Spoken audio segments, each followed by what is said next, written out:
Good morning and Assalamualaikum. By the way, my name is Jasser A. Sirat. I will be reporting the advantages and disadvantages of international operation. So before we begin our topics, let us know what is international operation. International operation refers to the activities and processes involved in managing and conducting business across national borders. Kasali na dito ang pag-export or importing of a product and raw materials, including the FDI, which is Foreign Direct Investment, licensing, and franchising. So let's move on to the advantages of international operation. So the advantages of international operation is it provides businesses with several advantages, including increase in marketing share and revenue, access to new resources and talent, and diversification of risk.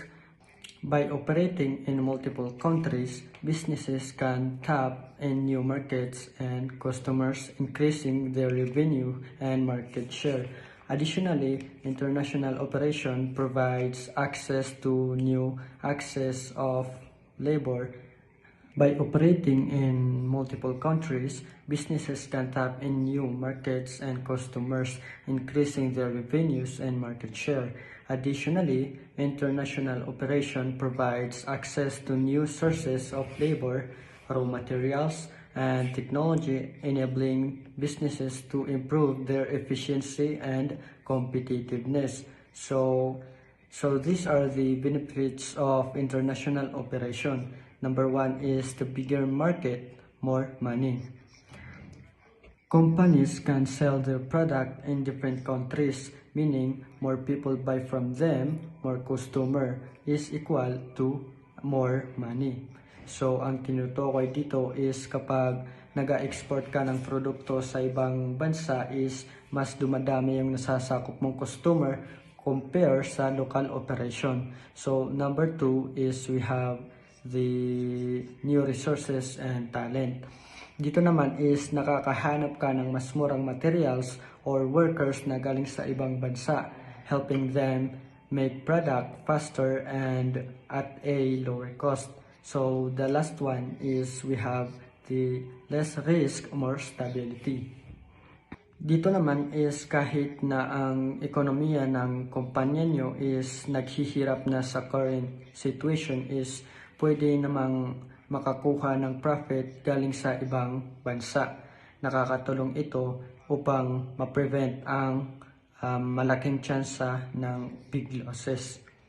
So let's move on to the disadvantages of international operation.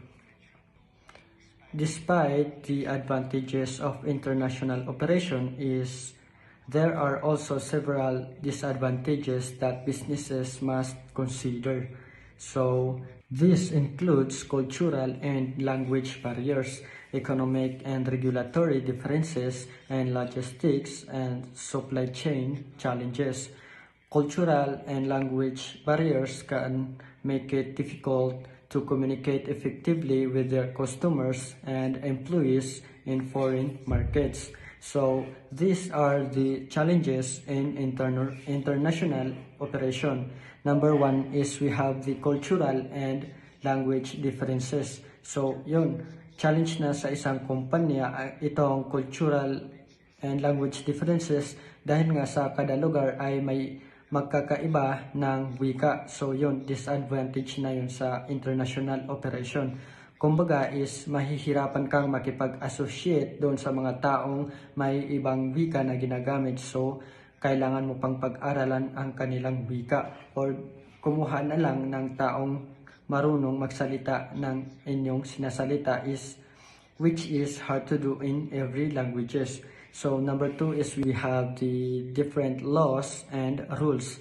Dito naman is kailangan mo pang sumunod sa mga patakaran ng ibang bansa in order to continue your business in that specific country, which can cost a lot. So the last one is shipping and supply problem. So ito yung madalas na problema sa international operation, which is kapag nag-export ka ng produkto is kailangan mo pang i-ship yung produkto and accept the possibilities of bad weather and kung kailan ito darating or kung kailan darating yung supply na gusto mong i-import. So doon lang